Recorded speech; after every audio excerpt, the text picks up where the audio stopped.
y a des vies qui semblent éclairées, celles où tout s'enchaîne avec facilité. Une rencontre au bon moment, une opportunité inattendue, un hasard heureux.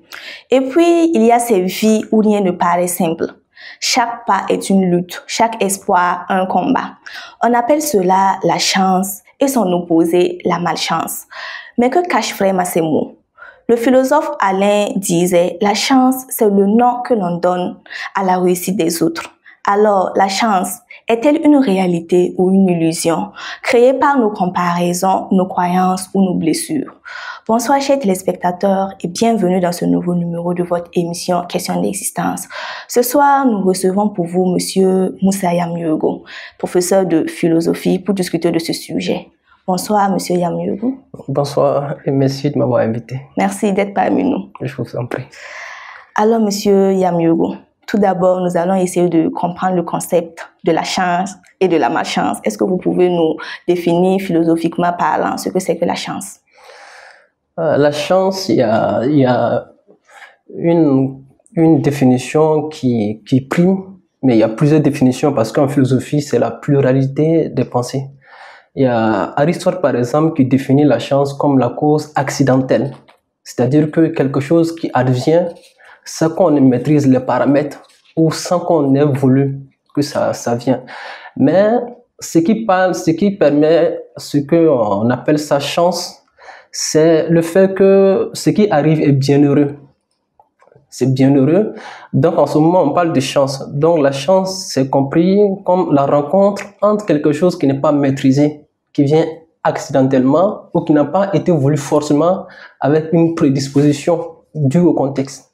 Et la malchance, c'est un peu son contraire. C'est ce qui arrive également sans qu'on ait voulu, mais dont l'effet est déplaisant et a un résultat ou un effet négatif, un effet qui est douloureux, qui est négatif. Est-ce qu'on peut réellement parler de chance dans un monde régi par des causes et des conséquences comme le pensaient les stoïciens? Oui, c'est vrai que les stoïciens disent que le monde est régi par ce qu'on appelle le logos. C'est-à-dire que la raison existentielle, la raison universelle. Mais les stoïciens eux-mêmes reconnaissent, depuis Zénon jusqu'à Marc Aurèle, que parmi les choses qui existent, il y a des choses qui sont insaisissables. Mais ils prônent cette philosophie de la responsabilité. Donc c'est vrai qu'il y a des causes, il y a des conséquences, mais on ne peut pas se vanter d'avoir la maîtrise totale de ce qui advient. Parce que ça serait très prétentieux de croire que tout ce qui existe et tout ce qui se fait autour de nous, ou bien tout ce qui advient dans notre vie, ce sont des paramètres qu'on maîtrise, alors que humainement parlant, en tant qu'un autre qui est limité, une personne qui n'a pas tout le pouvoir du surhumain, on va dire que oui, il y a les causes, il y a les conséquences, mais il y a aussi cet aspect qu'on ne maîtrise pas. Donc, cela n'empêche pas l'idée qu'on parle de chance ou de malchance. Mais ça dépend, bien sûr, du sens qu'on donne à ces mots. Je prends un exemple. Okay. Dans le cas des concours directs, on remarque qu'il y a des candidats qui peuvent prendre 10 ans de leur vie pour tenter de décrocher un seul concours, mais qui n'y arrive pas. Et une personne, en une année, qui vient par exemple d'avoir son bac et qui essaie de tenter un concours, qui gagne le concours. Dans ce cas, est-ce que c'est de la chance ou bien la personne, je ne sais pas. Quand on parle de chance, il y a deux types. Il y a cette chance-là dont on n'a aucun pouvoir. Il y a également la chance qui a été le résultat d'un travail. Donc on se donne plus de chance, comme on le dit. Donc, une personne peut passer 10 ans à se préparer pour un concours sans forcément qu'elle ne gagne, parce qu'on peut appeler cela la malchance, parce que ça prend tout un paramètre. Vous avez passé 10 ans en bossant comment? Est-ce que ces 10 ans passés, vous étiez actif dans votre manière de bosser? Est-ce que vous avez eu la vigilance de vous mettre à jour quant à votre stratégie, quant aux choses que vous révisez, quant aux documents et quant à votre travail de groupe? Voyez-vous, il y a également l'autre personne qui s'est engagée, qui a eu l'intelligence, qui a eu la volonté et qui en une année a réussi à faire un travail que vous n'avez pas pu faire en l'espace de 10 ans. Donc, en ce moment, on ne peut pas se baser sur la chance au sens où la personne a réussi dans un hasard. Donc, en ce moment, ça permet de venir sur l'autre tendance de la chance, qui est cette chance-là dont on a œuvré. C'est-à-dire, on s'est donné un maximum de moyens pour réussir. Voyez-vous? Donc, comme je l'ai dit, il y a deux types. Il y a cette chance qui vient par la conjonction des choses non maîtrisées. Comme par exemple le fait que vous pourrez peut-être vous trouver un jour devant le feu de la présidence et que le capitaine va passer, le président, et il va vous tendre un billet et son numéro. Ah oui. Ça, c'est une chance qui peut advenir. Mais par exemple, pour quelqu'un qui veut réussir dans la vie, elle peut s'offrir les chances. D'accord? En travaillant, en étudiant, et bien sûr, pour celui qui veut réussir le concours, en bossant plus. Mais est-ce que souvent, c'est pas une question de destinée? Bon, quand on rentre dans le cadre du destin, il y a vraiment assez de débats. Mais le destin n'empêche pas la liberté. D'accord? Donc, le destin, à mon sens, c'est bien sûr ce qui se passe dans le monde, mais en concordance avec notre réalité, notre liberté. D'accord? Donc, dans le dessin, il y a ce qui a été préétabli, il y a également notre manière d'agir. Donc, la chance, comme on le parle, c'est pas un fruit de l'inaction. Voilà. C'est vrai qu'il y a un espace qu'on ne maîtrise pas, mais il y a un espace qu'on maîtrise, sans tomber dans la prétention, mais pour se donner plus de chance, il faut aller dans là où on maîtrise. Pourquoi est-ce que l'être humain a tendance à expliquer le succès des autres par la chance? Telle personne a réussi à ça, on dit c'est la chance, c'est la chance. En réalité, c'est beaucoup plus par le fait que, humainement, on a tendance à négliger la réussite des autres. Et on a tendance à sous-estimer la détermination de certaines personnes. Quand on dit à une personne qu'elle a réussi par chance, à quelque part, c'est comme si on néglige l'apport personnel. Voyez-vous? Donc, la chance peut exister. Elle peut intervenir. Mais voir la réussite d'une personne et dire qu'elle a réussi par chance, c'est à quelque part se rabaisser et se dire que ce qui advient n'est pas le résultat d'un travail. Et c'est comme si moi-même je me dis que ce qui est venu, moi personnellement, je ne pourrais pas faire un travail pour parvenir à ce résultat, tout comme cette personne ne pourrait pas. Et que c'est venu parce que la nature aurait voulu. D'accord? Donc, humainement, on a toujours la volonté, comme le disait Paul Ricoeur, de donner le sens à ce qui existe. Et ce qu'on ne maîtrise pas, on veut toujours donner des interprétations. D'accord? Et dans la volonté de faire des interprétations, on se retrouve souvent à aller en dérision, souvent même en piétinant les efforts des autres, la détermination, le travail des autres. Donc, c'est pas tout ce qui arrive aux autres qui est vraiment une chance. D'autres, c'est le fruit d'un travail engagé, d'une responsabilité assumée, des efforts consentis, d'un sacrifice à n'en point finir. Donc, souvent, c'est pas limité à une chance, c'est beaucoup le travail. D'accord? Et ça, moi, je pense que c'est la meilleure réponse à donner. Quand on voit le travail de quelqu'un, c'est d'abord de le féliciter et de reconnaître d'abord qu'il y a l'effort qui a été fait. Et dans le cas des jeux de hasard, est-ce qu'on peut parler de chance? On va parler de chance parce que ça existe. Il y a la probabilité qu'on ne maîtrise pas.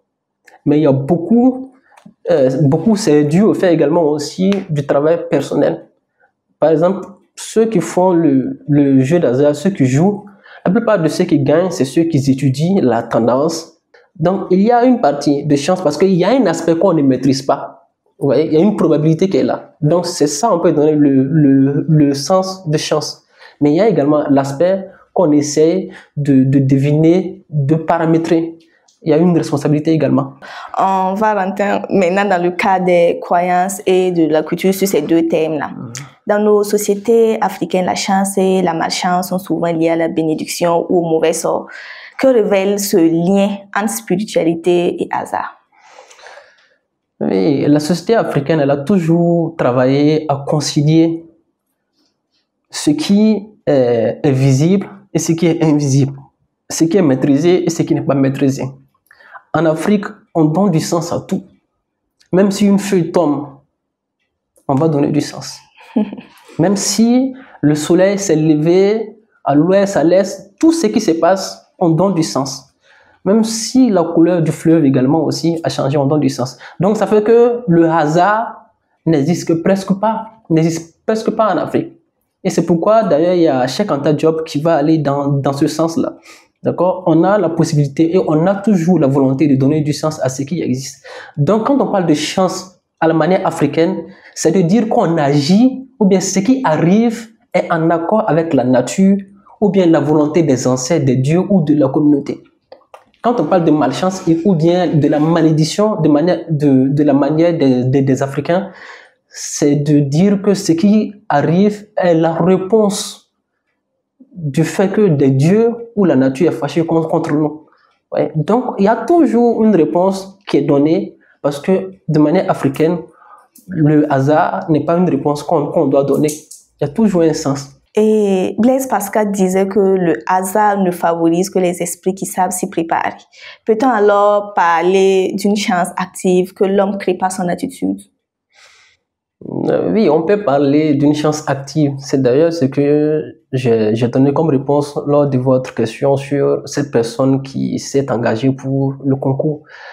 Mais lorsque Blaise Pascal donne ce point de vue, c'est à quelque part penser qu'on maîtrise tout, qu'on maîtrise les paramètres complets de la chance. Donc, il y a une part de vérité, de la chance active. L'homme se donne tous les moyens à sa disposition pour réussir, pour atteindre un but. Ça, c'est une vérité. Mais tout n'est pas que ce qui est actif, parce que tout n'est pas saisissable. Il y a le contingent, tout n'est pas ce qu'on maîtrise. Donc, il y a aussi la chance. Il y a aussi cet aspect qui nous est donné parce qu'on ne maîtrise pas. Et parce que la nature aurait voulu, ou pour ceux qui croient en Dieu, parce que Dieu aurait voulu que ça soit ainsi.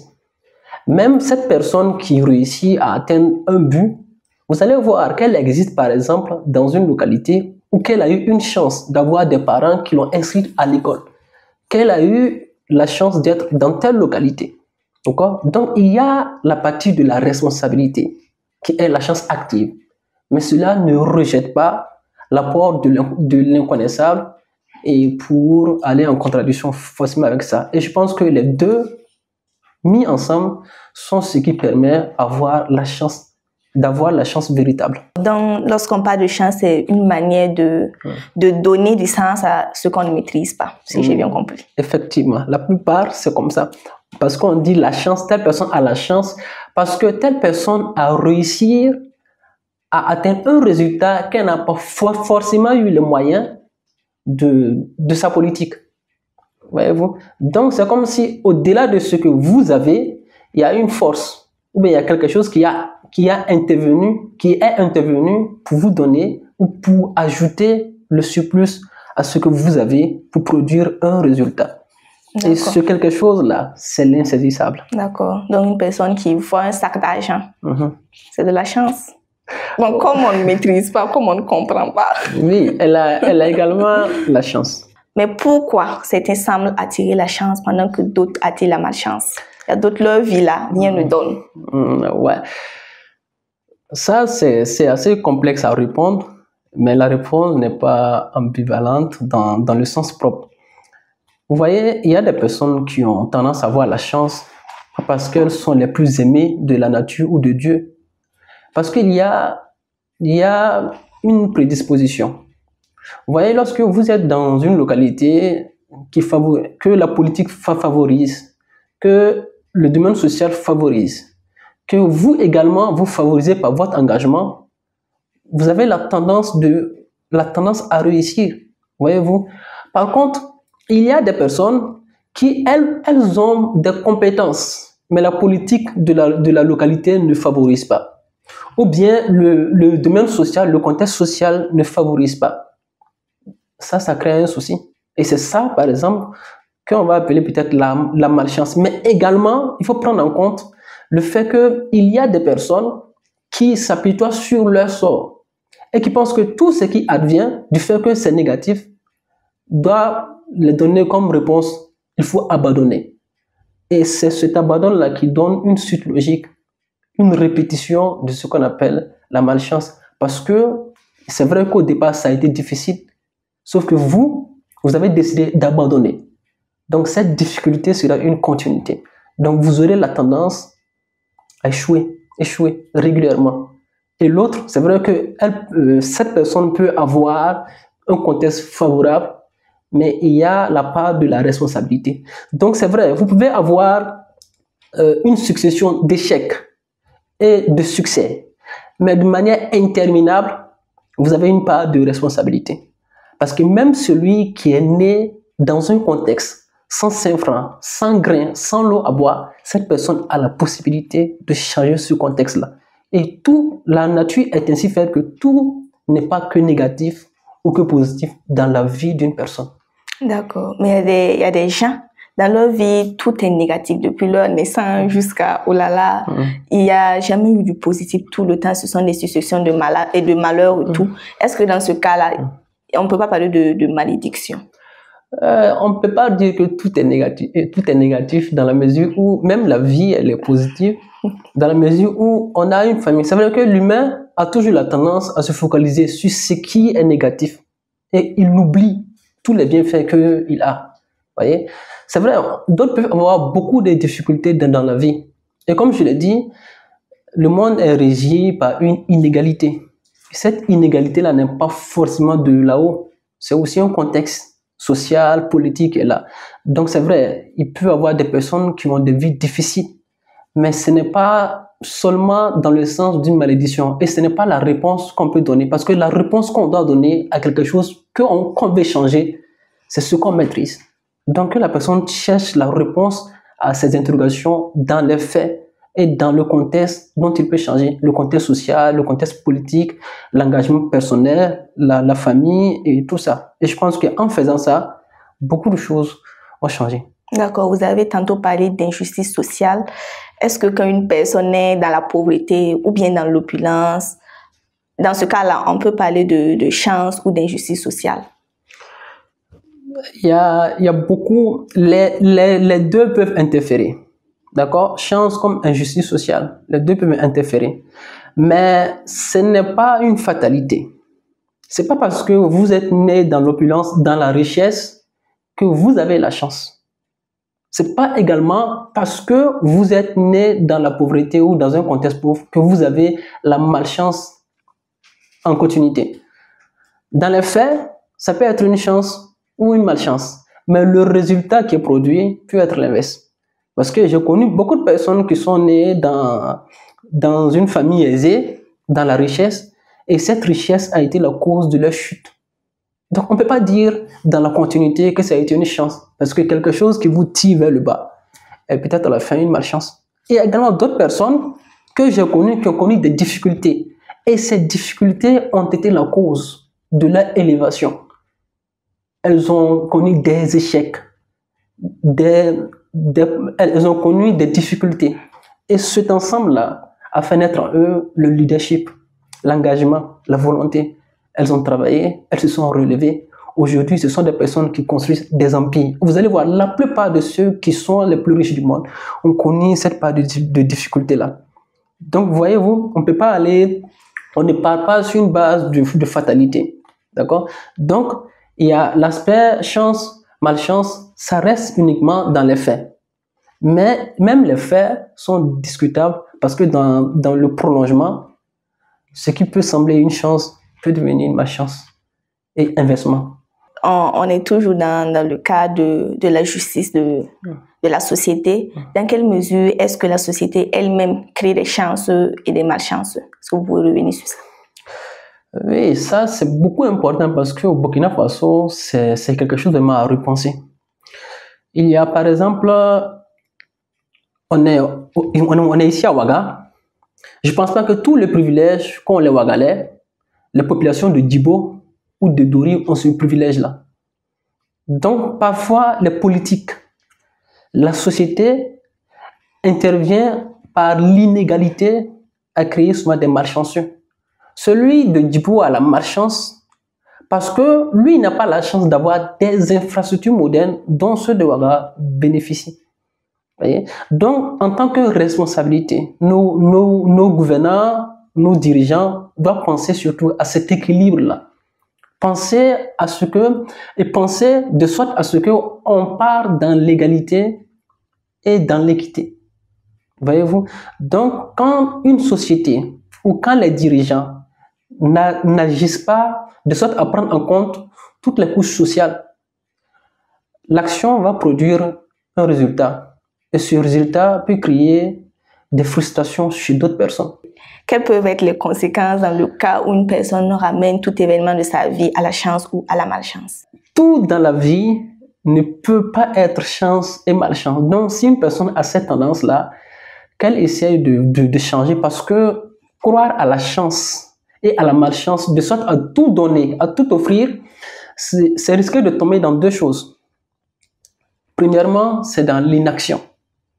Parce que si vous croyez que ce qui advient n'est pas le résultat de votre propre effort, de votre travail, vous allez croire que tout est donné par nature, quel qu'en soit ce que je fais, ce qui m'est destiné arrivera. Et dans cette manière-là, vous allez tomber dans l'inaction, vous n'allez plus œuvrer. Et ça, vous allez peut-être avoir un contre-résultat. D'accord? Et si vous avez également une tendance à donner la réponse chance à tout ce qui vient de manière positive, vous refusez de reconnaître que ce qui est advenu, le résultat qui s'est présenté est le fruit de travail. D'accord? Donc, allons-y dans une vie d'engagement. Parce que c'est ce que l'homme maîtrise. C'est ce que nous pouvons offrir comme réponse satisfaisante à ce qui vient dans la vie. Parce que c'est la partie de notre vie qu'on peut changer, on peut intervenir, on peut offrir des actions qui vont amener à une réponse qui sera favorable. Mais est-ce que le mérite seulement suffit ou bien il faut avoir de la chance pour réussir dans la vie? Le mérite ne suffit pas. C'est également, moi, je suis dans une posture d'équilibre. D'accord? On ne peut pas dire que tout ce qui vient, toute réussite est mérite. D'accord? Parce que par exemple, comme je l'ai dit, il y a des personnes qui vont réussir parce qu'elles ont eu la chance de naître dans une famille riche. Parce qu'elles ont eu la chance d'être dans un contexte qui est favorable. C'est pas sûr que si ces personnes-là, c'était dans d'autres contextes défavorables, elles auraient réussi. Et humainement parlant, il y a des choses qui nous sont données sans qu'on ne puisse avoir du poids sur ça. Comme par exemple la santé, la longévité. Tout ce qui vient, tout ce qui arrive n'est pas simplement le mérite. D'accord? Le mérite, c'est la réponse qu'on peut donner à la suite d'un travail, à la suite d'un engagement. Mais prétendre que tout, c'est le mérite, c'est risquer de tomber dans l'arrogance, c'est risquer de tomber dans une sorte de superpuissance et revendiquer ce qu'on n'a pas. Finalement, qu'est-ce qu'on retient? La chance et la malchance, est-ce qu'ils existent vraiment? La chance et la malchance, ce sont des choses qui existent. Maintenant, la réponse qu'on donne à ça, les paramètres dont cela prend en compte, c'est ça qui varie.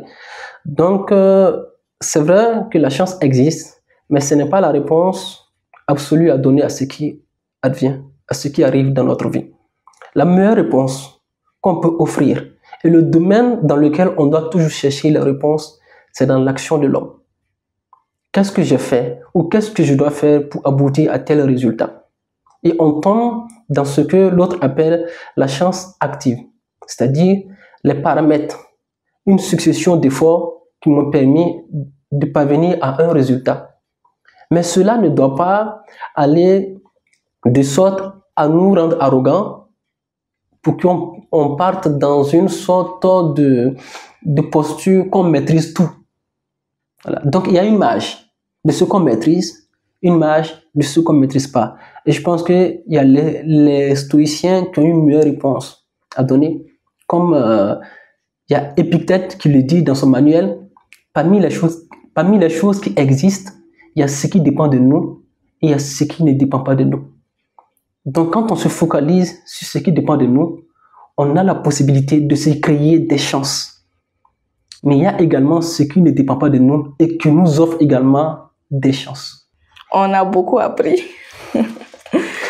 Et on espère vous revoir une seconde fois sur notre plateau. Ok. Ça a été un plaisir et ça a été pour moi également une occasion de partager et d'apprendre. Et il y a une phrase que j'aime beaucoup dire dans la vie. Et puisqu'on parle de chance, on n'a pas toujours la chance d'avoir nos proches autour de nous. On n'a pas toujours la chance d'avoir les personnes qu'on aime autour de nous.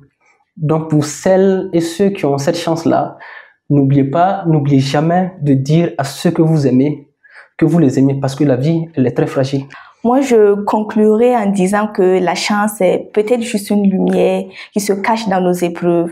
Elle n'appartient pas à ceux qui ont tout, mais à ceux qui gardent foi, même quand tout vacille. Merci de nous avoir suivis. Rendez-vous le mardi prochain pour un nouveau numéro de votre émission Question d'existence. D'ici là, portez-vous bien. Bye bye.